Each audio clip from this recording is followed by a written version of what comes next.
Sir बहुत बहुत शुक्रिया। जय हिंद संजीव जी, बहुत बहुत शुक्रिया, आपने समय दिया। थैंक यू सर इसके लिए। जय हिंद राजेश जी। थैंक यू धन्यवाद सर। आपको, आपके शो में मुझे फिर से बुलाने के लिए। सर एक बड़ा अहम मुद्दा था जिस पे बात मुझे करनी थी आपसे। दरअसल पाकिस्तान के एक सेनेटर हैं जो रूस की यात्रा से लौटे हैं। वहां पर पूर्व राष्ट्रपति मदवदेव के साथ और रूस के विदेश मंत्री सरगेई लावरोव के साथ उनकी मुलाकात हुई है और उन्होंने कल आकर एक बयान दिया और कहा कि रूस से बातचीत हो चुकी है और 2024 में पाकिस्तान ब्रिक्स में शामिल हो जाएगा क्योंकि रूस उसकी अध्यक्षता कर रहा है। किस प्रकार से इस बयान को देखा जाए? क्या रूस वाकई में तैयार हो चुका है, क्योंकि चीन तो पहले ही तैयार था सर? देखिए राजेश जी, पाकिस्तान के साथ सबसे बड़ी समस्या ये है कि पाकिस्तान एक आतंक परस्त राष्ट्र है। वो आतंकवाद को अपने इंस्ट्रूमेंट ऑफ स्टेट पॉलिसी के तौर पर आतंकियों को स्ट्रेटेजिक एसेट के रूप में इस्तेमाल करता रहा है और उसकी अंतर्राष्ट्रीय छवि बेहद नकारात्मक है। एक पहला जो जी पाकिस्तान की समस्या है, और दूसरा हमने ये देखा है कि जो पाकिस्तान जिस भी ऐसे संगठन की सदस्य बनता है जहां भारत भी शामिल है, तो वो भारत के द्वारा लाए गए अनेक इनिशिएटिव्स को वो ब्लॉक करने की कोशिश करते हैं, भारत विरोध करने की कोशिश करते हैं। यदि आज आप देखिए तो South Asian Association for Regional Cooperation, जी जी। सार्क, यदि आज सफल नहीं हो पाया तो उसके पीछे सबसे बड़ा कारण पाकिस्तान के द्वारा जो भारत विरोधी गतिविधियां की जाती हैं वो सबसे बड़ा कारण रहा है। और अभी आप देखिए तो वहीं दूसरी तरफ बिम्स्टेक काफी सफलता के साथ आगे बढ़ रहा है और उसका बहुत स्पष्ट कारण है कि वहां पे पाकिस्तान जैसा राष्ट्र नहीं है।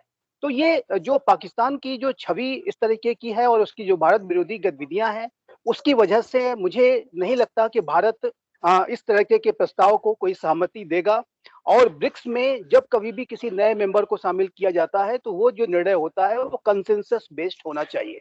ये ब्रिक्स का के प्रावधानों में उनका ब्रिक्स के जो संविधान में है, और ये जो कंसेंसस डेवलप करने की प्रक्रिया में भारत का जो समर्थन है वो बेहद आवश्यक है। यदि भारत इसको समर्थन नहीं देगा तो पाकिस्तान ब्रिक्स का मेंबर नहीं बन सकता। अब ये जो बयान आपने बताया, जो पाकिस्तान के एक शीर्ष नेता का की जो जी मास्को की यात्रा हुई है और उसके बाद जिस तरीके के वो आशावादी बयान दे रहे हैं, उनका अपना मत हो सकता है। लेकिन जहाँ तक इस पाकिस्तान के ब्रिक्स में शामिल होने की बात है, तो मुझे लगता है कि ये प्रक्रिया जो मैं है ये दो बिल्कुल। तीन चीजें संजीव जी, हम तस्वीर का एक पहलू देख रहे हैं। मुझे लगता है एक पहलू तस्वीर का ये भी तो है कि खुद ब्रिक्स में भारत को साइडलाइन कर दिया गया है या साइडलाइन करने की कोशिश हो रही है और खुद चीन ये चाहता है कि भारत को इतना भारत पे इतना प्रेशर बनाया जाए कि भारत खुद ब्रिक्स से आउट हो जाए और पाकिस्तान की उसमें एंट्री हो। क्या ये चीजें हम नहीं देख पा रहे हैं या हम देखना नहीं चाहते हैं? राजेश जी, देखिए, यदि भारत ब्रिक्स से में साइडलाइन होता है या भारत को ब्रिक्स से की सदस्यता को त्यागना पड़ता है, तो ऐसे में ब्रिक्स का जो पूरा भविष्य है वो अधर में पड़ जाएगा, ये सफल नहीं हो सकता। देखिए राजेश जी, ब्रिक्स का जो पूरा जो मॉडल है वो मल्टीपोलैरिटी के कॉन्सेप्ट पे आधारित है और बहुध्रुवीय विश्व बनाने की जो संकल्पना थी, एक अल्टरनेट सिस्टम को डेवलप करने की जो संकल्पना थी, वेस्टर्न डोमिनेंस के से हट करके एक नई विश्व व्यवस्था, एक वैकल्पिक विश्व व्यवस्था को बनाने की जो संकल्पना थी, उसी के तहत ब्रिक्स को लाया गया था और जिसमें कि भारत का एक महत्वपूर्ण स्थान है। और भारत जो कि विश्व का की सबसे अधिक जनसंख्या वाला राष्ट्र है, विश्व की सबसे तेज गति से बढ़ती हुई अर्थव्यवस्था है, विश्व में एक भारत का प्रोएक्टिव रोल है और जी मल्टीपोलैरिटी और स्ट्रेटेजिक ऑटोनॉमी, रणनीतिक स्वायत्तता के लिहाज से तो भारत विश्व का नेतृत्व करता है। तो ऐसे ऐसे में यदि ब्रिक्स से बाहर हो जाता है तो ये ब्रिक्स का जो भविष्य है वो सफल नहीं हो सकता, अंधकार में हो जाएगा और ब्रिक्स का जो पूरा प्रयोग है वो विफल हो सकता है। और इसी वजह से यद्यपि कि चाइना की कोशिश जरूर रहती है कि ब्रिक्स में वो डोमिनेट करे और चाइना लगातार अपने पोस्चरिंग के माध्यम से ऐसा करने की कोशिश भी करता है, लेकिन जैसा कि मैंने कहा कि ब्रिक्स के जो निर्णय होते हैं वो कंसेंसस बेस्ड होते हैं और कंसेंसस बेस्ड कोई नया सदस्य यदि बनता है तो उसके लिए सर्वसम्मति होनी चाहिए। कोई एक राष्ट्र अगर उसका विरोध करता है तो वो आगे नहीं जैसे बढ़ सकता। 7 सदस्य ऐड हुए तो उसमें भी भारत को कई के ऊपर ऐतराज था लेकिन आखिर में भारत को मानना पड़ा उनकी एंट्री के लिए सर, मेरा वो पॉइंट था। लेकिन मैं एक चीज और आपसे जो समझना चाहता हूं, मेरा पॉइंट ये है कि क्या भारत को अपनी विदेश नीति में थोड़े सुधार की जरूरत है? हम दो कश्तियों में पैर रखकर चलना चाहते हैं, हम चाहते हैं कि हम ब्रिक्स में भी हों, हम चाहते हैं कि हम यूरोप के साथ भी हों, और ये जो चीजें हैं वो सामंजस्य नहीं बैठ पा रहा है सर। नहीं राजेश जी, मुझे ऐसा नहीं लगता कि हम दो कश्तियों का कोई कॉन्सेप्ट भारत पर लागू होता है। भारत अपनी विदेश नीति का जो संचालन है, वो अपने राष्ट्र हित को सर्वोपरि रखते हुए रणनीतिक स्वायत्तता के आधार पर करता है। और भारत का जो विजन है वो विश्व के लिए, विश्व के कल्याण के लिए भी काम करने का है। जैसा कि हमने जो G20 की समिट के दौरान हमने अपने विजन को स्पष्ट रूप से रख दिया है, वसुधैव कुटुंबकम की भावना, one earth one family one future की भावना। तो भारत वैश्विक मुद्दों पर, चाहे वो एक विश्व में एक रूल्स बेस्ड ऑर्डर को बना के रखने की बात हो, आतंकवाद की चुनौती हो, ग्लोबल कॉमन्स को सुरक्षित रखने का विषय हो, अनेक अनेक ऐसे विषय पर आज भारत विश्व का नेतृत्व कर रहा है। जी, मेरी बात सुनिए, आप अमेरिका के साथ भी हैं, आप यूरोप के देशों के साथ अच्छे संबंध भी बनाना चाहते हैं। दूसरी तरफ आप रूस और चीन के साथ भी अपने व्यापार और संबंधों को बना के रखना चाहते हैं, और जो मौजूदा हालात हैं वो बता रहे हैं कि यूरोप वर्सेस चाइना और रूस वर्सेस ईरान हो चुका है। तो आप इधर भी जाना चाह रहे हैं, आप उधर भी जाना चाह रहे हैं, और आप जा नहीं क्यों नहीं पा रहे हैं? राजेश जी, जो वर्तमान समय में भारत के महाशक्तियों के साथ एंगेजमेंट्स हैं, वो एक इशू बेस्ड एंगेजमेंट भी है। और उसे सिर्फ जरूरी आवश्यक नहीं है कि यदि विश्व दो भागों में बंट जाता है तो भारत किसी एक भाग का पार्ट बने। भारत का तो ये आप जानते हैं कि परंपरागत तरीके से हम कभी भी शीत युद्ध के समय में भी किसी का पार्ट नहीं बने। हमने नॉन अलाइनमेंट की घोषित पॉलिसी थी, उस समय गुट निरपेक्षता की घोषित पॉलिसी थी, और नॉन अलाइनमेंट का जो मूवमेंट चला उसको भारत लीड करता रहा। और नॉन अलाइनमेंट के जो पूरे प्रयोग से भारत को जो सबसे बड़ी सीख राजेश जी मिली है, वो है idea of strategic autonomy. Idea of strategic autonomy, ये जो आइडिया ऑफ स्ट्रेटेजिक ऑटोनॉमी है, जिसमें कि आप जानते हैं कि भारत अपने राष्ट्रीय हितों को सर्वोपरि रखते हुए अपने निर्णय लेता है, अपने राष्ट्रीय हितों के आधार पर निर्णय लेता है, और भारत किसी दबाव में आकर के निर्णय नहीं लेता है। और दूसरा, भारत किसी का एलाई नहीं है, भारत किसी के साथ अलायंस रिलेशनशिप नहीं है।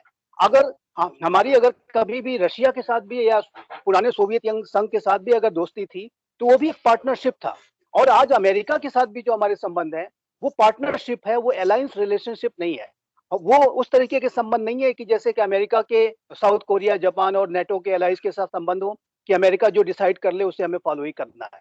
और इसका समय समय पर हमने उदाहरण भी दिया है, चाहे वो रशिया से ऑयल खरीदने की बात हो, चाहे वो अपने राफेल फाइटर जेट्स को खरीदने की बात हो, चाहे वो अनेक विषयों पर अपने स्टैंड को लेने की बात हो। भारत अपने कंसिडरेशंस के आधार पर, अपने राष्ट्रीय हितों के आधार पर अपने निर्णय एक लेता पॉइंट है। और और इस वजह से भारत के किसी के साथ विवाद नहीं है। भारत, जैसे कि अभी हमारे विदेश मंत्री श्री एस जयशंकर ने कहा कि हम ऑल अलाइनमेंट में की तरफ बढ़ रहे हैं। हम सभी के साथ एंगेज करना चाहते हैं, इवन कि हम चाइना के साथ भी एंगेज कर रहे हैं। चाइना के साथ विवाद के विषय अवश्य हैं, लेकिन चाइना के साथ हमारी बातचीत भी जारी है। तो ये भारत का जो सकारात्मक अप्रोच है, वो विदेश नीति का आधार है, रणनीतिक स्वायत्तता विदेश नीति का आधार है।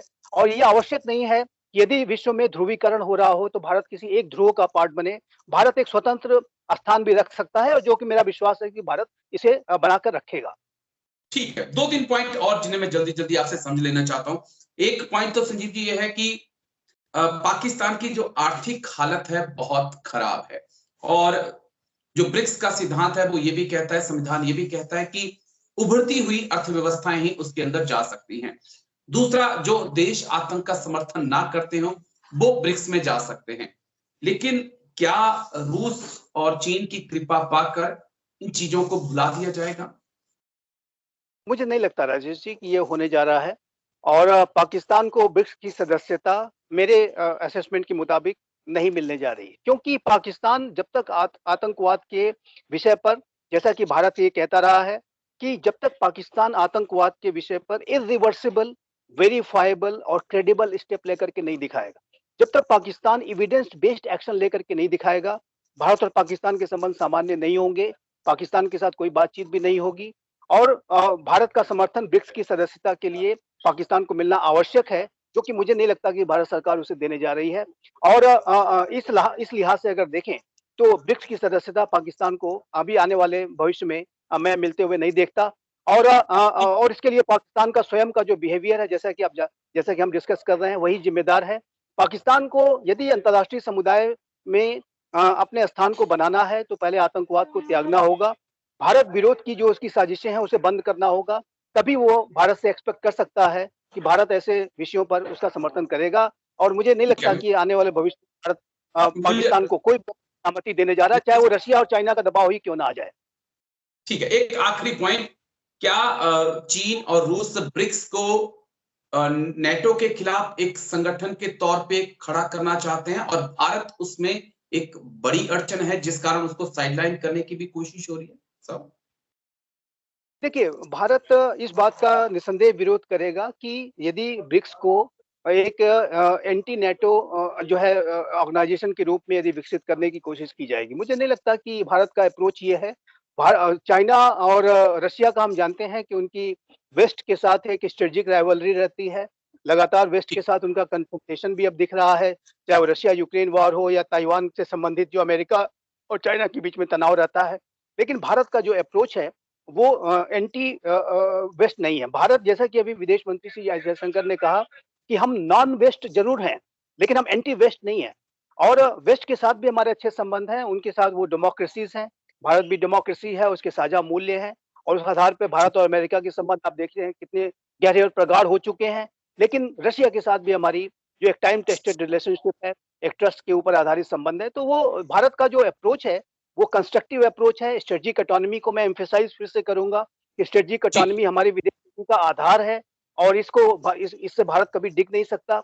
और एक ऐसे समय में कि जब एक नए शीत युद्ध का खतरा बनता जा रहा है, एक नए कोल्ड वॉर की स्थिति बन रही है, ऐसे में तो जो आइडिया ऑफ स्ट्रेटेजिक ऑटोनॉमी है वो और भी ज्यादा महत्वपूर्ण हो जाता है। भारत इस पर चलेगा। और मेरा और दूसरा, राजेश जी, मैं अंतिम बात ये अवश्य कहूंगा कि पूरे विश्व में जिस तरीके से महाशक्तियों के बीच में प्रतिस्पर्धा बढ़ रही है, हथियारों की होड़ बढ़ रही है और जी। विश्वास का संकट गहरा रहा है, आने वाले समय में आप देखेंगे कि भारत की जो महत्ता है अंतर्राष्ट्रीय मामलों में और कहीं ज्यादा बढ़ेगी। भारत एक नेट सिक्योरिटी प्रोवाइडर तो है ही, भारत एक रिस्पॉन्सिबल लीडरशिप भी करेगा। और विश्व में जो कॉन्फ्लिक्ट्स को रिजॉल्व कराने की दिशा में यदि भविष्य में आने वाले समय में यूक्रेन और रशिया के बीच में कोई सकारात्मक डेवलपमेंट होते हैं या इजराइल और जी। हमास के बीच के संबंधों में, वहां पर भारत की भी एक सकारात्मक भूमिका होगी। क्योंकि भारत उस स्थान को, उस रोल को प्ले करने का सबसे बड़ा और महत्वपूर्ण राष्ट्र बन करके उभरा है। और अभी आप देखिए तो भारत के प्रधानमंत्री श्री नरेंद्र मोदी के जो शब्द कि ये जो युग है युद्ध का युग नहीं है, पूरी दुनिया में रेजोनेट कर रहे थे। तमाम बड़े नेताओं ने उन्हें अपने वक्तव्य में कोट किया था। तो ये भारत की महत्ता बढ़ती जानी है। और भारत का जो पोस्चरिंग होती है, भारत का जो एक बैलेंस्ड, विवेकपूर्ण, बुद्धिमत्तापूर्ण, जिम्मेदारी भरा जो व्यवहार होता है, उससे भारत आने वाले भविष्य में विश्व में एक शांति, सुरक्षा, स्थिरता को बनाए रखने में एक बड़ा रोल प्ले करने जा रहा है। की जानी चाहिए, लेकिन मेरी नजर बिल्कुल इस पे रहेगी क्योंकि ये बहुत बड़ा स्टेटमेंट है और अगर रूस से लौटकर कोई इतनी बड़ी स्टेटमेंट दे रहा है तो इसका मतलब कहीं ना कहीं पुतिन की तरफ से कुछ इशारा तो मिला है। लेकिन बहुत बहुत शुक्रिया आपका मेरे साथ जुड़ने के लिए संजीव जी, बहुत बहुत शुक्रिया। Thank you. जय हिंद सर। Thank you. जय हिंद, जय हिंद।